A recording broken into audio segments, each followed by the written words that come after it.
you have to be happy with what you're doing yourself. Like, is the song that you're producing, writing, whatever, singing, even if you don't write it, singing it, does that make you happy? Like, does it make you feel fulfilled? Like, do you like listening to it? That's great. Like, do that.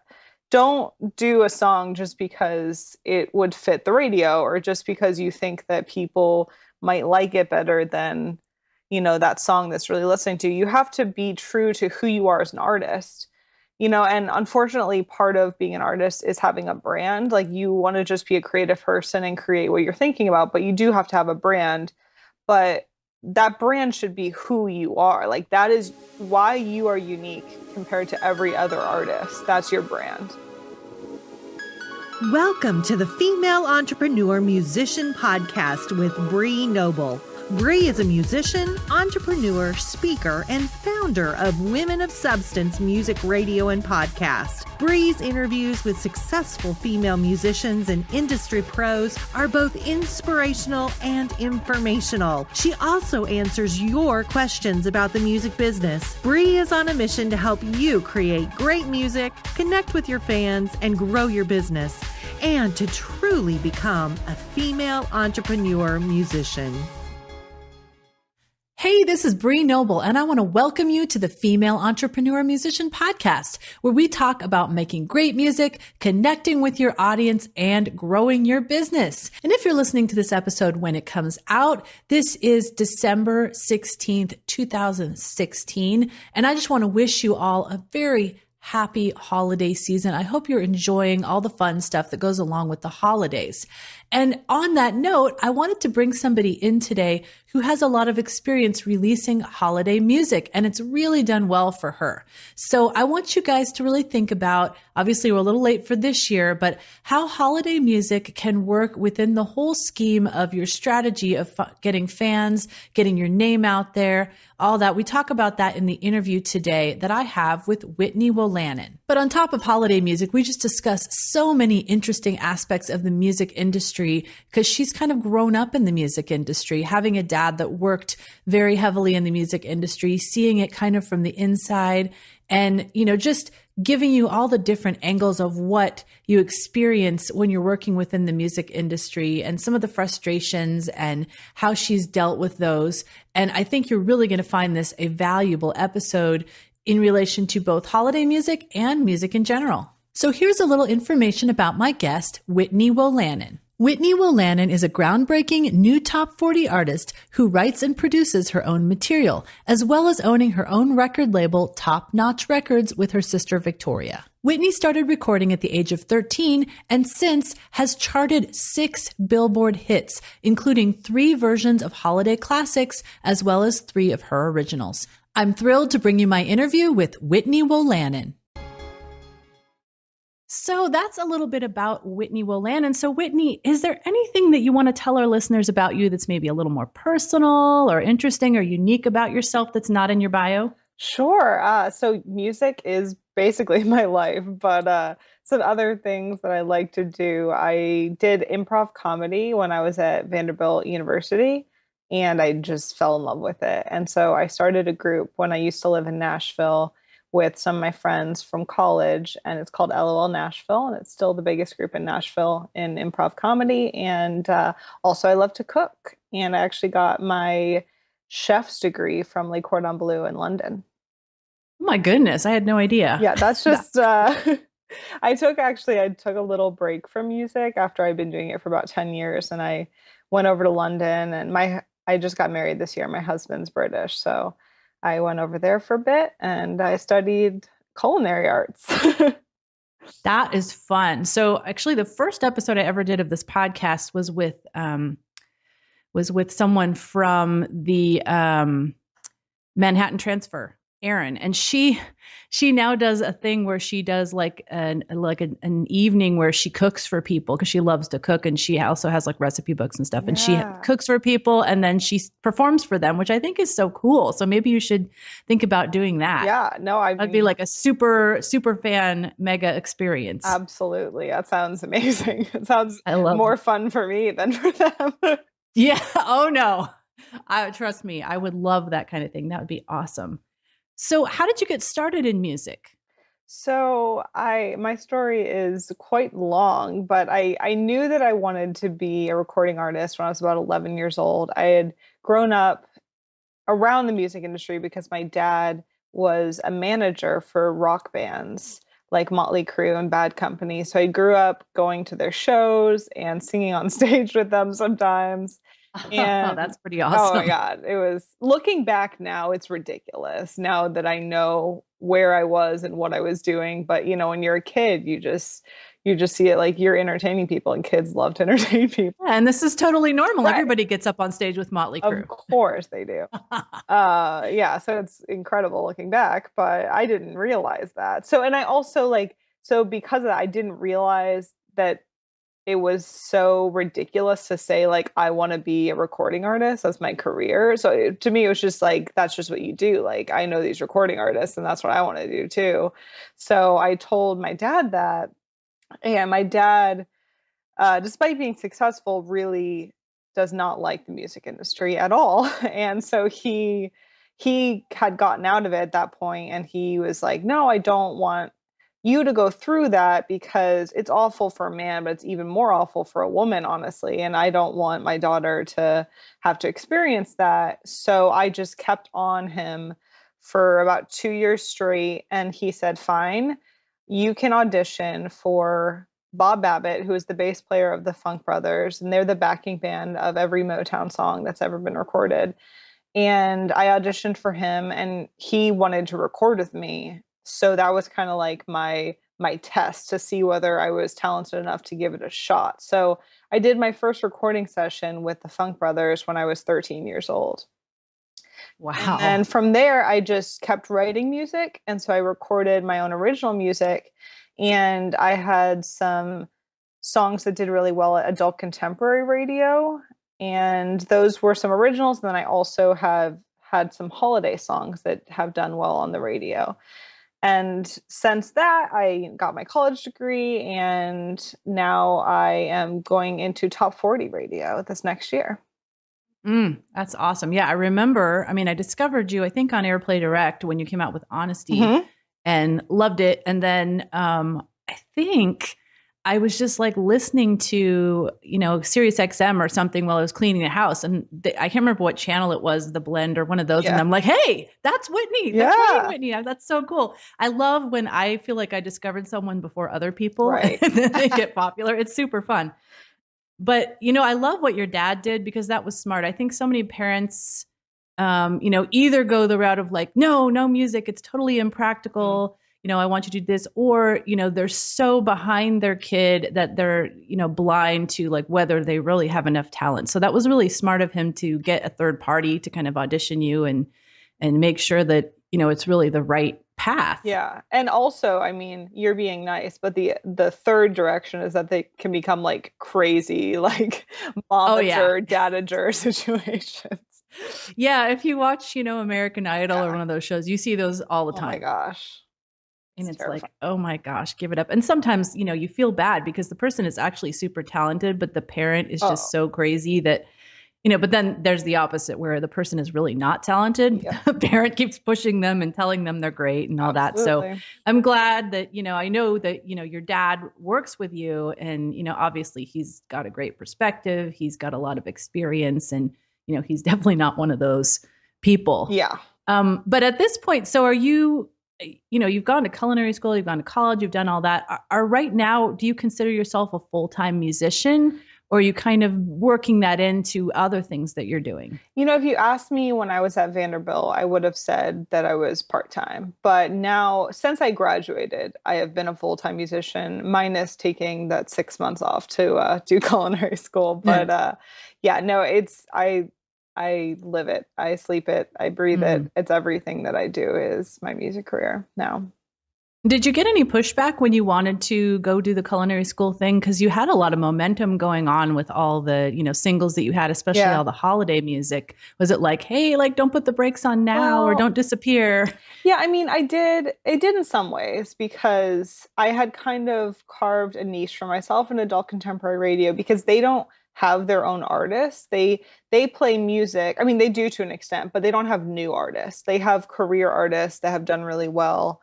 um, like Celine Dion, like Josh Groban, and they play their music a lot, but I was kind of an anomaly because I was young and I was creating new music and people hadn't heard my name before.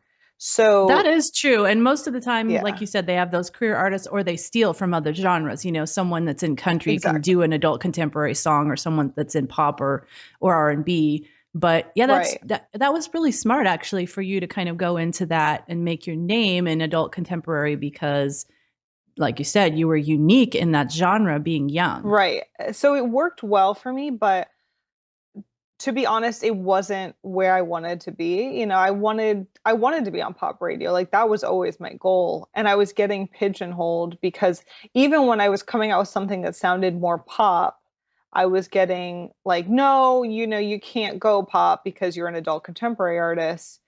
And I just think that's ridiculous because it's all I pop. just don't get that. Like, who are the people that decide Right. you can't do that because you are this and Yeah. you have to live in this box? Yeah, but I mean, and part of it is just like it's not like one person that's deciding, it's just like this general consensus. And everyone has to be like talked into you. As an artist, you realize that, especially when you're talking about wanting to go to radio or wanting to, get on television shows and things like that. You have to talk them into it until you're like a big deal. And then it's like everyone wants a piece of you, basically. There's like this switch that flips. And so I was trying to talk them into seeing me as even a hot AC artist, which is for people that don't know like radio formats. I feel like I didn't know this before, I pursued my career and people don't realize like how the different formats work. But hot AC is like between, the Celine Dion's and to the Rihanna, it's somewhere in the middle. It's Right. like Kelly Clarkson. So I was even trying to go hot AC and that wasn't working for me because they didn't see me like that. And so I just got so frustrated because I felt like I was making the kind of product that fit there and they didn't see that. That is so weird. I mean, I think of somebody like Rachel Platten. I Yep. feel like she's been able to make that switch, and she was actually one of my featured artists on Women of Substance like several years ago Yeah. before she came out with her newest stuff. And now she's really been able to switch into that pop music and hot AC. And I wondered to myself, like, how did she make that switch? She must have just had Yeah. some really good PR people behind her. So her story is really interesting and I love it because we have a very similar trajectory. She's just old, she's just been older than me basically the whole time. So I've really looked up to her because I think it's amazing and this is so sad to say, but as a woman she's 34-ish and like to make it in pop radio at 34 with your first single like that's incredible. Like that is unheard of, and that's incredibly sad. Like I wish it wasn't that way. But she, her and I were on the AC charts at the same time, and I even, got calls, and she was interested to see how I was doing that well at AC radio because it is a struggle as like a new artist AC radio, and so she actually, took some time off and rewrote her songs and wrote a pop album, which was Fight Song. And they just worked it incredibly hard. She got signed to Columbia, I believe, and then they just pushed it to pop radio, and it worked because it was a really inspirational song. So I think that helped too. It yeah, being one of those inspirational songs. It's the kind of song that everybody wants to have on their TV show because it's just like that inspirational, yeah, you know.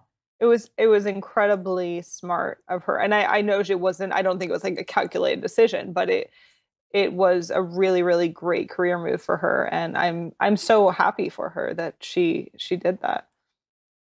That's cool. That's cool. Well, it sounds like you're heading, I mean, not copying her, but you're heading in another kind of direction like that. And we'll see. I can't wait to hear your new Thank stuff. you. But I'd love to know, since you've been doing this for a while, we have a lot of struggling artists that listen to this Mhm. show. Is there any kind of advice you would give them, or maybe a story that you can tell where you just like, oh my gosh, I'm hitting a wall. Is it time to quit? And then, what happened, what switched to make you keep going and what you learned from that? Yeah, I would say, unfortunately, it happens all the time. Like it's not, I can think of so many stories. I mean, the culinary school thing is a great example. Like I just got to the point where I felt like I had put in so much work. I'd been traveling most of my young adult into my adult life, I was traveling around to radio stations and I was doing shows, like tiny shows where people didn't even listen to me play. And then some really, really amazing shows where people were super enthusiastic. And so it was just like the constant roller coaster of like, people like me, people don't like me. Like Right. Like I thought I was getting yeah, traction and now I have, a concert with 20 people. Yeah. yeah. I totally see that all the time. Yeah, I actually did a hotel group, like sponsored part of my tour. And so I got free hotel rooms for myself and my band, but I had to play an acoustic set in their bar every night. Oh, that can be so discouraging, I Oh my think, God, it's because no one's there to see you. They're no. just hanging out in the Oh, the bar. worst part is it wasn't even like a popular bar. Like I can pretty well turn an audience. Like even if they don't like my music, at least I can make someone laugh, you know? But these Right. people, there was like five of them, and they Oh were my just gosh. listening to me sing my piano pop songs was the last thing that these 40-odd-year-old men wanted to do after they just got off work. Like they were not interested. And it was like that at Uh, every hotel. I was like, this feels like a movie, and these people are the same people at every concert. So that was fun. And I was just about to have my number two with Run Run Rudolph on the holiday chart right behind Kelly Clarkson. So like in some ways I was feeling like really good. I was like, this is incredible. Like I'll be one of the first independent acts to get a number two on the Billboard chart. And then I have these five men that would literally rather like they were talking louder than I was singing. Like that's hmm how much they didn't want to listen to me sing. And I just started laughing at one point, like during a song. I was just like, this is hilarious. I have to laugh because I want to cry a little bit. So basically, um, my inspiration to like make you feel better is just you have to be happy with what you're doing yourself. Like, is the song that you're producing, writing, whatever, singing, even if you don't write it, singing it, does that make you happy? Like, does it make you feel fulfilled? Like, do you like listening to it? That's great. Like, do that. Don't do a song just because it would fit the radio or just because you think that people might like it better than that song that's really listening to. You have to be true to who you are as an artist. And unfortunately part of being an artist is having a brand. Like you want to just be a creative person and create what you're thinking about, but you do have to have a brand. But that brand should be who you are. Like that is why you are unique compared to every other artist. That's your brand, and that's a Absolutely. That is what I stress with my students all the yeah, time. And, and so many of them fight against that. Like, I don't want to be a brand. I don't want to be, part of this, cultural brandism or right. whatever, I am an artist. Well, no, like no one's going to find you and recognize you the next time that they see you if you don't have some kind of branding. Absolutely. And I feel like you can't think of it like a corporation, It's not a corporate brand. It's still an artist brand. And it's just what makes you unique because you are unique. Like every person is unique. You don't have to be like every other artist. There can be similarities, but there has to be something about you that makes you stand out. And Totally. It's your mission and your story, right, really, that make you different. right. And you know what I love, what I took out of what you just said too about the hotel thing is, don't just put events on your calendar to have events. Like sometimes those events can do you more harm Right. because, you're getting like you're spending your time doing this thing. And even though you've got this song that's at number two, this event that you're doing for five people is discouraging you and making you want to quit and, Mhm. keeping you from remembering, like, look at this awesome success I had here with this song on Billboard. So, and obviously, you sign a contract for something like that. You can't get out of it and you have to do it and you Yeah. have to follow through. But, now that you're not going to do those again Yeah, because they're well just see, discouraging. here's the thing is that I would. Like I totally understand what you're saying, but I would because when you're trying to make it and you're on a budget, like they were giving me free things and Well, that's I true. just I had to don't know. perform. There's that line, I think, There though, because is. if you're destroying your confidence, Yeah.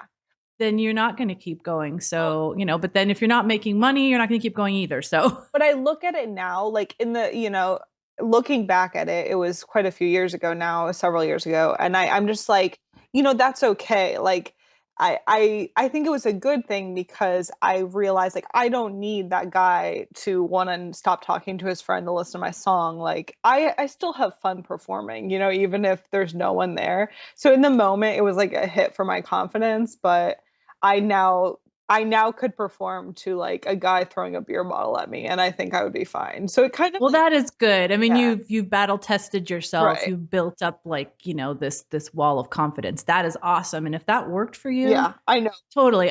Certain personalities, I think probably will never do well with Yeah. that. And if that's you, then don't keep banging your head against the wall. Do the things that are going to make you feel good about your music. Yeah, it's like this weird, there's a weird line that happens. I feel like you cross over where you get into cynicism land, which I am like, I am mayor of cynicism land. Like, I totally am.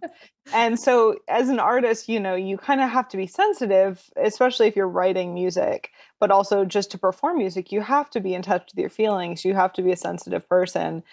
And things will never not bother me. Like if someone doesn't like my music, like it'll bother me even if it's like an infinitesimal amount. Like it'll always bother me, but I've become so like hardened because of this industry that you have to be confident and kind of like, you know, just let everything bounce off of you because there's so much negativity that's going to happen that you just have to expect it. But I feel like it's impossible to get to that point without going through it. And so there's just this constant testing where it's like, am I going to keep going?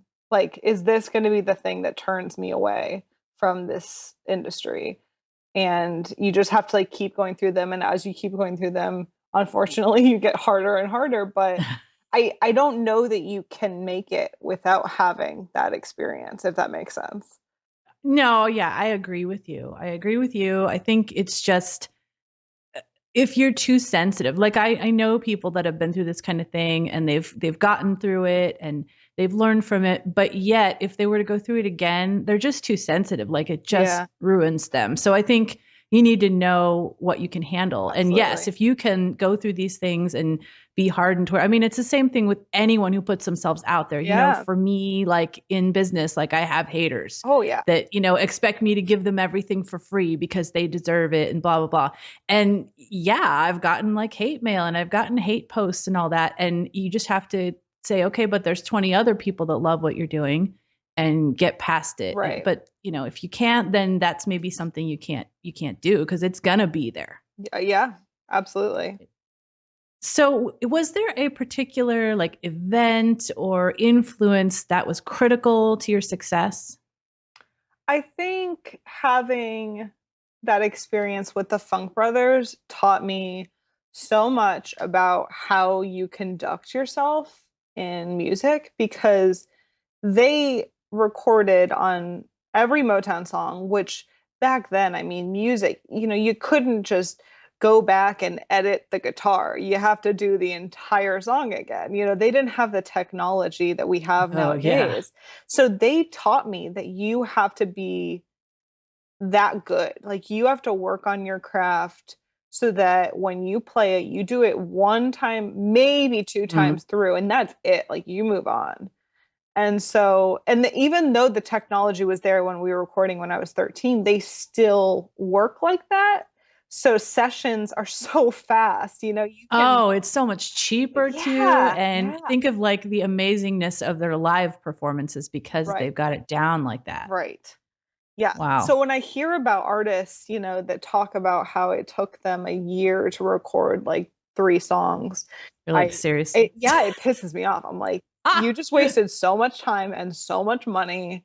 Like I know studios are expensive, you know, it's not cheap to do that. So when I go in and record a song, like people are always shocked by how together I am and like how quickly I want to get through something. And like if someone's dilly-dallying, like see ya, I don't need you on my track. mm. And I had this one fiddle player once. I was in Nashville, so they call them fiddle players, violinists, whatever you want to say. And I don't know what his problem was, but he did not want to work with me. And he kept asking me to replay the melody that I wrote, despite the fact that he had sheet music that I wrote out for him. So I kept playing the melody on the piano for him. And he was just like, no, I don't get it. I just don't get it. And I was Oh like, my gosh. bye. I was like 15 and I fired a music. I Like, love that. I was like, see ya, I can't deal with you. That's funny. So they, I love that yeah. confidence. I mean, well, if I did it and then I was like, I wanted to cry. I was like, oh my God, like that was so stressful. He was so mean. But it just taught me that you need to be better than everyone else. Like even if you're not actually better than everyone else, you have to aim for that. Like you have to be at the top of your game because if you're not, no one is going to care. You need to Yep. be And there's always someone to come in and take your place, absolutely, on yeah. the charts or whatever. Yeah, So and you have to be self-reliant. Like that's something that I learned from them as well as from my dad. He always wanted me to play piano when I was younger, and I hated it because I hated playing classical piano. And then I started playing pop music, and I was like, oh, okay, I like this. And then I started writing my own songs, and I really liked it. But he always taught me that you can't rely on a guitarist or a pianist that's coming with you. You have to be able to do a show all on your own. Because, that is so important. yeah, I go this with my students all the time. They're like, I need to build a band. I can't do anything with that. I can't play by myself. I said, yes, you can. And you need to, because number one, even if you have a band, you need to be able to lead your band by being yep, the best player in it. Secondly, you don't want to have to rely on all these people in order to go do a show. Like you need to be self-contained. If someone says, hey, can you come over and play for these 1,000 people? We need somebody backed out. You can just jump right in. absolutely. And that's the best thing you can do for your career. And I always I tell my students, like, I had this mindset myself, like I can't play and sing at the same time. I just can't do it. I've never been able to. And finally I got so frustrated with dealing with my band. I mean, they were all nice people, but they had families, they had jobs, they had all that. And I wanted to go on tour, and I'm like, I'm just going to figure this out. And I spent a month working on my 10 songs and getting them good enough to perform in front of an audience. And yeah, when I first started, I sucked a little bit. I made a few mistakes, but I got way better. And now I'm not reliant on anyone. Yeah. And that is such an important point, I think. Right. Yeah. Like I'm teaching myself guitar. I'm not kidding. I'm using YouTube because I have so little time. Like I don't have time to go see a teacher. So when I'm home, I just like watch YouTube videos and learn guitar because my keyboard is so heavy to carry with me everywhere. Like a guitar is so much easier. So here we are. Agreed. I'm a keyboard player, and I've never been able to get myself to play guitar, but I've always wanted to because for that reason. And I love the sound of guitar. I do too. It's definitely easier than learning the piano in the beginning, but like as an adult learning there's something very different about that.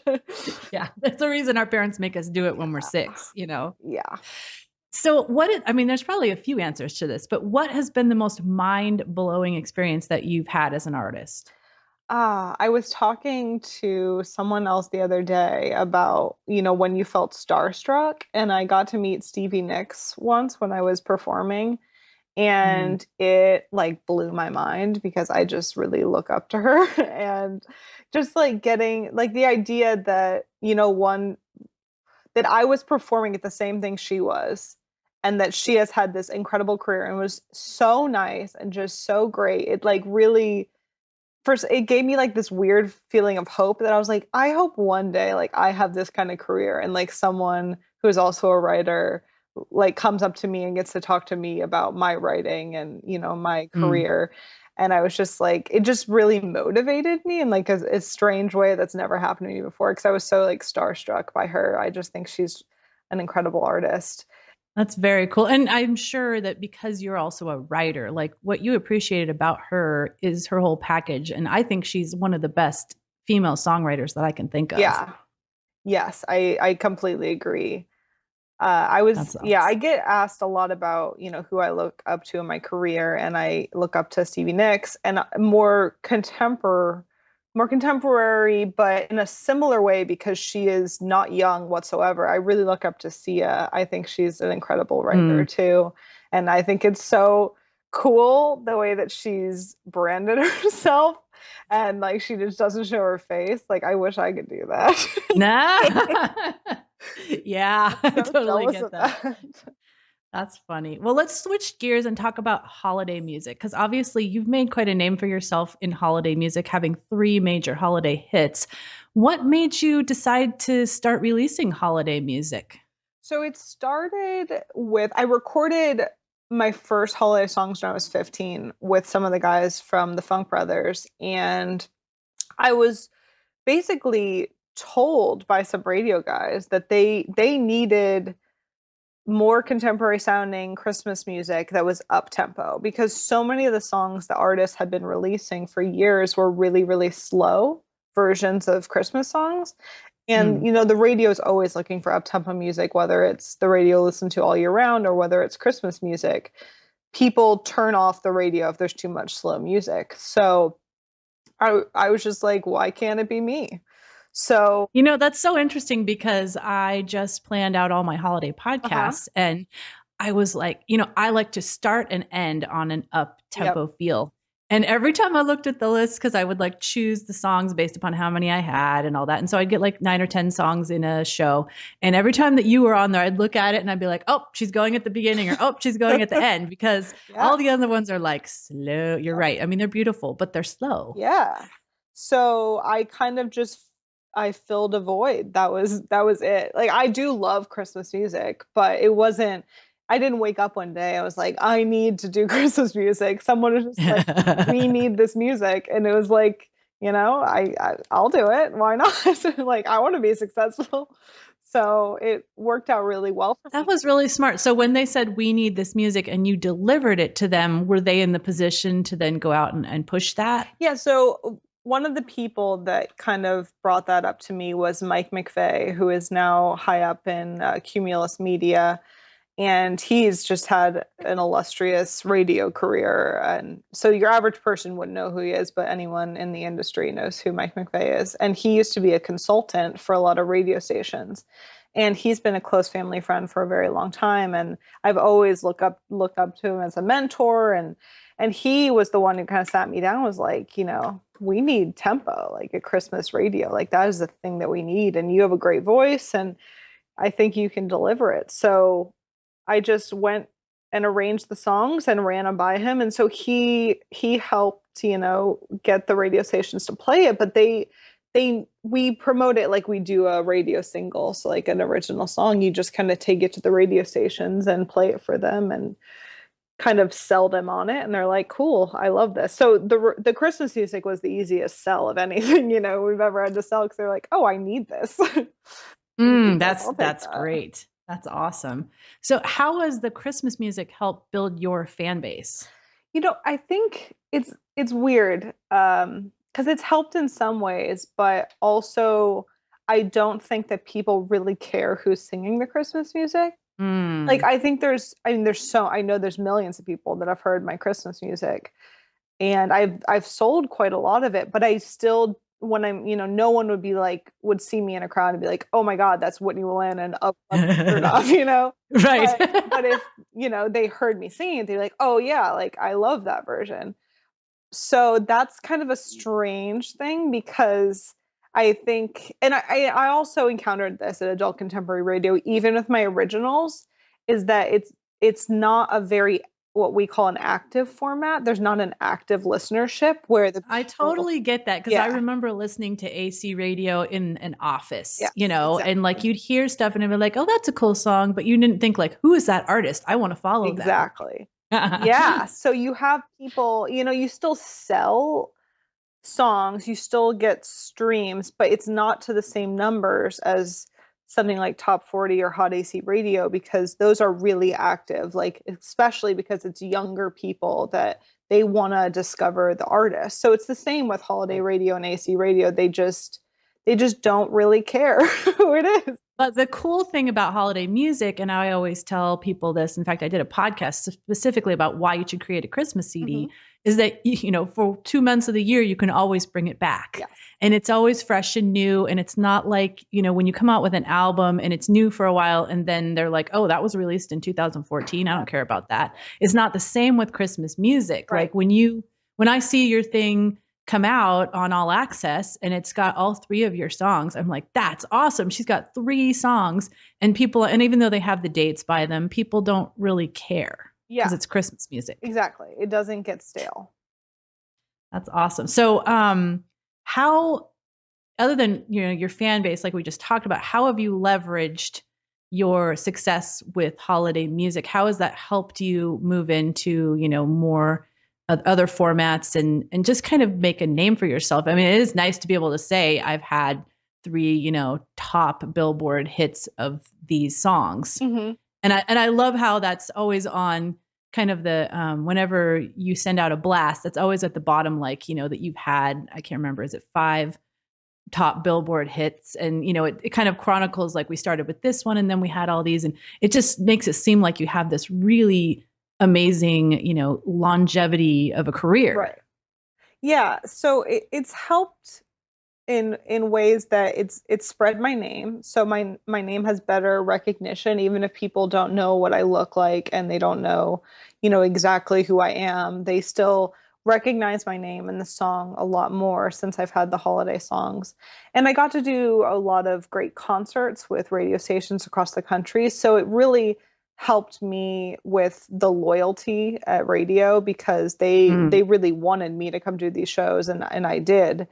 And so it creates a relationship that's symbiotic, and they want to help me, I want to help them, kind of thing. So overall, the holiday music helped me immensely. But I'm assuming that will help too when you go back to radio, unless it's just totally different with top 40 radio than what you've been doing. Like, oh, they know your name because of all these Christmas songs they played every year. You see, it sucks because it really has no crossover. There's maybe about 10% of them that know me from my previous songs, but the rest of them have never even heard my name. Although I will say, because I've been touring around radio stations for the last 3 months, because we're going to literally every monitored top 40 in the country. When I bring them like merch, like I have, shirts, I have cowbells, I have they're jar openers. They look like pianos and people love them. So when I bring them, a lot of times they'll be like, oh, wait, I have this at home. Like, I knew your name, there was something in the back of my head. Like, I've read your name before, but they have never heard my music. Like, they don't know who I am at all. So it's funny when that happens because I'm like, branding, yeah, it worked. but yeah, there's very little crossover. They don't know who I am. That is so weird, huh? Well, I'm outside of the normal, radio sphere. So I just feel like, why can't we all get along? All these formats. Like, I play every kind of format on my station. Right. And I love that. And I just wish it didn't have to be so segmented. Yeah, it's very segmented. So what is your favorite way to connect with your fans? Like, do you connect with them most at live shows or on social, any particular social media outlet, or through radio interviews and stuff? What's kind of your favorite way? My favorite way is in person, like at live shows. I love hanging out afterwards, meeting every person that wants to meet me, taking photos, and just talking to people. Like, I have so many, especially women, that come to my shows and they want to be singers or they're songwriters, and they just want to talk about the industry, like kind of like we're doing right now. And I love doing that because I have met so many artists that are not nice and they don't want to talk to you. And I just never want to be like that. Like, I want to talk to these people that want to listen to my music. Why would I not? So I love meeting people in person. That's my favorite thing to do. And do you think that's the most effective way, or do you have like a social media channel or like through your newsletter? What's the most effective way that you connect with new people? I think that is the most effective way. It's not the most efficient way, obviously, because you're only meeting the people that already know you. Yeah. But I really struggle with social media. I'm not great at it, even though, I'm a millennial. I should be amazing at this. But I've kind of neglected it for too long. Like, I didn't get into it when it was starting. And so my numbers are incredibly low for, how many people I've actually reached with my music. But I just find it really strange and narcissistic. And that's why I've struggled with it, because I don't want to post photos of myself. Like, I find it painful to post a selfie. Like it seems so Mm. silly. I'm like, why would someone want to look at this photo of me? But I'm trying to get better because they really, really care about it at Top 40 Radio at Pop Music. They look at your followers, like that's a huge decision maker for them, which I think is That really is so unfortunate, true. but Yeah, it is. It is. Well, yeah, that's, I don't know. It's frustrating that you have to do it kind of. yes.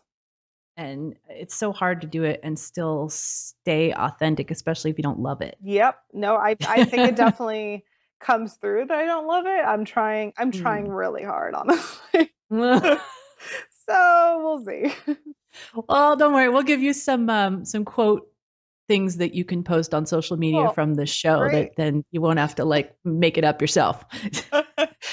So, I want to hear about your new project. Like, how would you describe it? What's it been like, working on it and creating it? And when do we get to hear it? Yeah, so my new single is called Never Said No.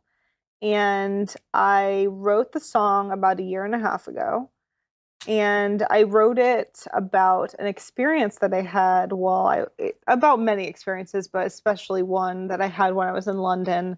I was walking through a park in London, which is a very safe city. And I was walking alone. It's the middle of the day, and there were some families playing nearby, and there was a group of about five men that started yelling like the grossest sexual Ay. things at me. And I just was so frustrated because these families, I don't blame them, but they moved away. Like they heard it happening. They were just like, nope, I'm out. And so I was kind of left alone, and it seemed like a movie scene. It was just like, oh my God, like this could really, something bad could happen. So Mm. they started moving towards me. And so I just ran away. And I've never had something that intense happen to me like that. And I was so upset. I felt so powerless. I wish that I could have said something. I wish I could have done something. I wish I could have stood up for myself and taught them a lesson. But Mm. so I went and I wrote a song about it. And so the song Never Said No, it talks about a woman walking home. This guy starts catcalling her in a very aggressive manner. And he says to her, no doesn't mean no if you don't say it loud enough. And so Mm. she flips it on him. And the whole chorus, it sounds quite sexual, but it's actually her torturing him in a very like Dixie Chicks Goodbye Earl way. I don't know if you remember. Oh, yes. So the whole song is just basically about her offing this guy who Mm. tried to intimidate her, and it's satire. Like I'm not condoning violence whatsoever. It's just about making someone feel as powerless as they made you feel, making them understand that it's not an idle threat. Like they are actually harming you, and they are actually doing something that's a crime. Hmm. And so yeah, it's a really weird topic to talk about at pop radio, which has songs like Blurred Lines and a lot of songs with lyrics like I Know You Want It, things like that, which I think have helped create this culture where it seems okay, it seems harmless just to yell at a woman walking by or a man walking by. But it's absolutely not, and it leads to things like rape. The Mm. rape rates are just astounding. I know many of my friends that have either been violently sexually assaulted or raped, and I just think it's unacceptable, and I want to talk about it. That is so great. And I just think there's so many women that are going to identify with that. And I really hope that, radio allows you to tell this story. Yeah. Have they been open to you like talking about what the song is about and stuff? They have. I've only done a few interviews that have been taped for after they play the song, but after I tell the story of what happened to me, because a lot of times I play the song without telling them what it's about because it's a really fun up-tempo sounding song. Like it's a really cool Mm. song. And they just think it's about like kinky sex because it talks about like tying the guy down. So they literally like zone in on those lyrics. They're like BDSM, that's what it's about, and they just like shut off their heads, like they just like bob along to the beat. And then afterwards, when I explain the story, I feel like they're like, oh goodness, like I missed that. And I'm like, I want to be like, yep, that's the point. But after I explain it to them, almost all of them have had an incredible reaction. A lot of them are fathers, especially when they have daughters. They're very like this little switch flips, and you can see them thinking, oh God, like I don't want my daughter to experience this. A lot of young girls, so they're not quite there yet to where they would have experienced it, but I think they realize that this culture is happening and that it happens to their friends. And I think for so long we haven't really talked about it, even women talking to other women about being catcalled, and or worse things that have happened. You kind of just accept it as like a part of being a woman. Right. And I don't think we should anymore. I think that we should be talking about it. No, absolutely. Do you have any concern that people will misinterpret the song if they haven't heard you explain it? Yes. And I think, no, they totally could. So what's the worst thing that they think, right? They think it's like a sexy song. If that's the worst thing, it's not, if a woman talking about enjoying sex, I don't think that's a bad thing. No, it's not. So if that's the worst thing that happens, that someone thinks about the song, that's fine. If someone wants to take it like that, that's fine. You can take it like that. It's a song. You can interpret it as you want to. It's art. But, I think the video really lays out what it's about. It's a video that's, I think, a little bit hard to watch. And I hope that it goes, it reaches a lot of people, it goes viral, and people start talking about what it means to them and about their experience, whether it's similar to mine or different. So yeah, that would be amazing if you could create a movement with this after bridging the song with the video. Yes. That's awesome. So when was the plan for release of all this? So the video and the song dropped to the public December 2nd. So very soon. Very soon. Yeah. It's crazy. This time has gone by so fast. So when this show comes out, it'll actually have already been released. Cool. So can you tell them where to go to find it? Yes. So you can find the video for Never Said No on YouTube and on Vivo. And you can stream the song on iTunes, on Spotify, and pretty much anywhere you can possibly buy or stream music. And you can get links to all that on my website, which is whitneyw.com. Whitney W. That's cool. You don't have to worry about how do you spell Wolanin. Very smart. Well, it has been absolutely fantastic having you on the show. I mean, I have this list of questions here and I'm like, oh my gosh, I'm not even going to get to all these because we're talking about so many interesting things. Yeah. So that's the best kind of interview in my opinion. Me too. So I know you're not big on social media, but you're working on it. So how can people find you on social media? So my name on social media is just my name, Whitney Wolanin, Wolanin. And please follow me and talk to me on there because I need more friends on social media. And, she's not going to, give you some generic thing because she's not about that. She's going to really talk to you. So yeah, talk to her. She'll talk back. Absolutely. Awesome. Well, thank you so much for being with us and all of your experience and wisdom. And I know that the artists that are listening to this are going to learn so much from you. And, hopefully they'll get to come see you at a show and talk to you afterwards. Yes, please. Thank you so much. Now go out and make great music, connect with your fans, and grow your business. Female Entrepreneur Musician has been brought to you by FEM67.com and FemaleMusicianAcademy.com. With editing by Jen Eads of 317 Sound Design and music by Stella Ronson.